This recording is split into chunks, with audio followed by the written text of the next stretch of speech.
Everyone knows about drug abuse and how it is integrated into society today, but do you know the extent of how much is extended to affecting youth and adolescents?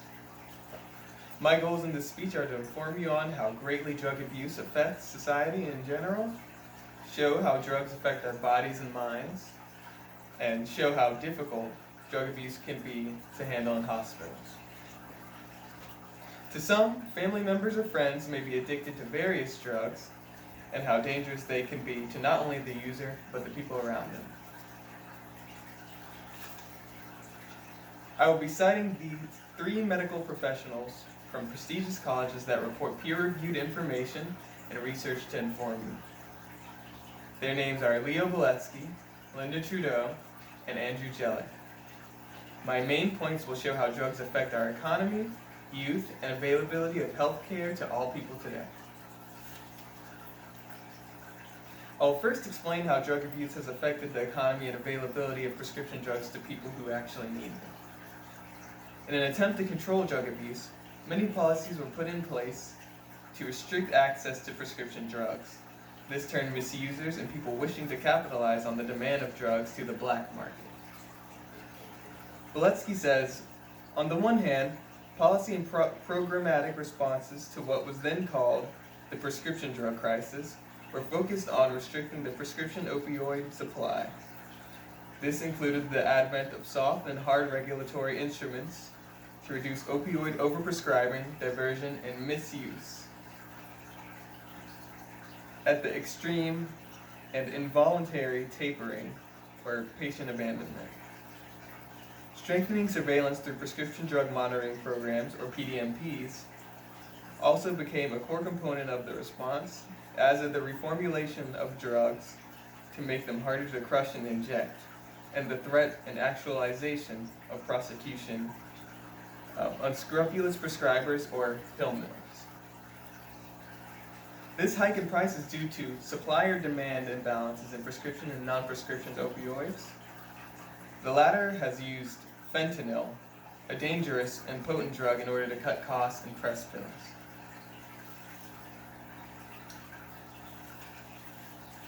Valetsky explains that once exposed to black market products, opioid users' overdose risk is substantially shaped by fluctuations in the clandestine supply chains.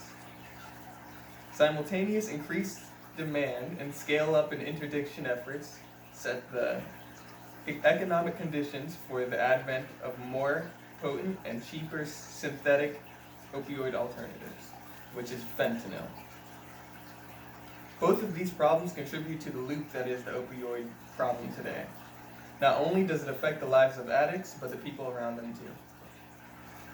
If you personally need prescriptions for your medical problems, these are the reasons that they are so hard to get and highly restricted and expensive even with insurance, given you have it in the first place. In an attempt to aid the opioid crisis, a combination of new policies and the creation of the black market have restricted prescription medicine for people who need them most. Along with the plague of drug abuse comes the mental and physical problems that it may cause. Linda Trudeau says that studies have documented the association between depression symptoms and substance misuse. See a review by O'Neill et al. 2011. Muser and colleagues articulated 4 explanatory theoretical models that could apply the relationship between psychological symptoms and depression. A common factor model. B, a self-medication model. C, a symptom exacerbation model. And D, a bidirectional model. Due to the war on drugs, there's not much studying that has been done on drugs, even prescription ones today. But with what little there is, it has been shown that drug abuse and depression link up in several ways in the youth population.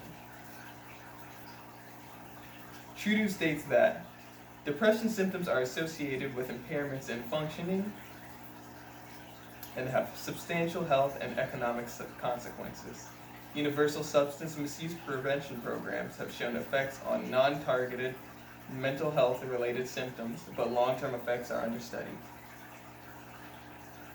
Although these long-term effects have not been studied yet, I'm sure that they are not beneficial in the end. If there are problems now, like depression, they can cause many more complications in the long term. The point of this is to show you all how harmful drugs can be and how little we know about them. Dissuading peers and yourselves from abusing substances is my main goal in this speech.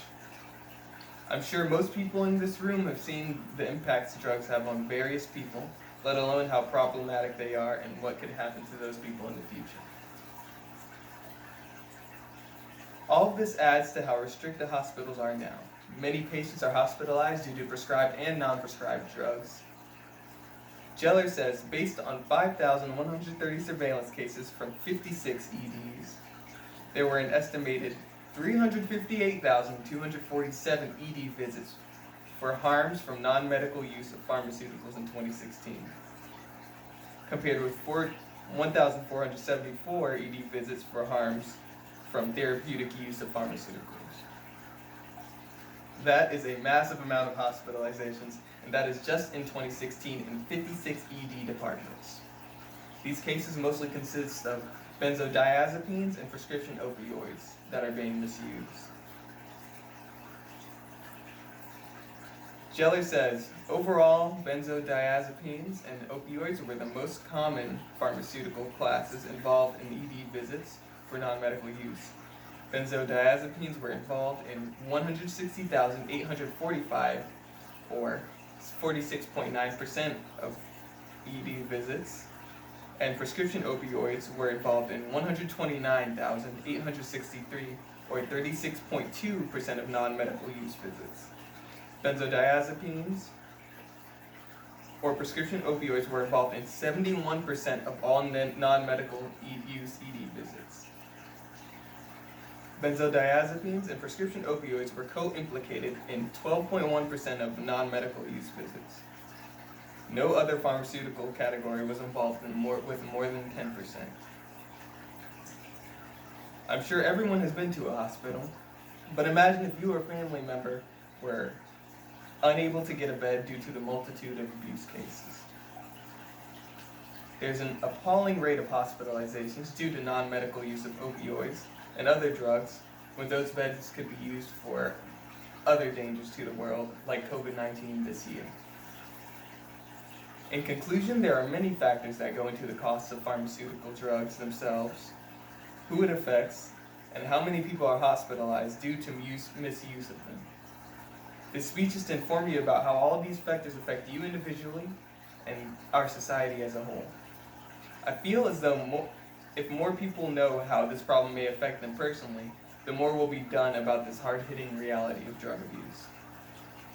Thank you all for listening, and I hope you learned about the intricacies of drug abuse in today's society.